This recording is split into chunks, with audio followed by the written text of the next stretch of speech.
Hello everyone, আশা করি আপনারা সবাই ভালো আছেন। তো আজকে আপনাদের সাথে শেয়ার করব যে একটি গ্লাস সেট নিয়ে। তো এটির মধ্যে কোটি গ্লাস সেট হচ্ছে সেটি শেয়ার করব এবং এই গ্লাস সেটের প্রাইস কত সেটি আপনাকে আমরা বলবো।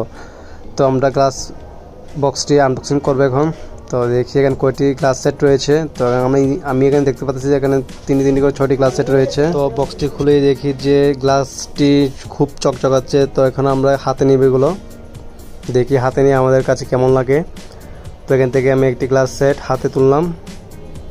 তো তোলার পরে দেখতেছি মোটামুটি এতটা খারাপ না, মোটামুটি একটু শক্ত আছে। গ্লাসগুলো মোটামুটি মোটাও আছে। তো একটা গ্লাস যদি আমি প্রাইস বলি, তো একটা গ্লাসের দাম 50 টাকা দর হলে 6টা গ্লাসের দাম 300 টাকা। তো অনেক দাম কম এগুলোর মধ্যেই। তো কম প্রাইসের মধ্যে এই গ্লাসগুলো আমি কিনে নিলাম। তো আপনাদের থেকে কেমন লাগলো অবশ্যই আপনার কমেন্ট সেকশানে কমেন্ট করে জানাবেন। ভিডিওটি ভালো লাগলে অবশ্যই একটি লাইক দিবেন।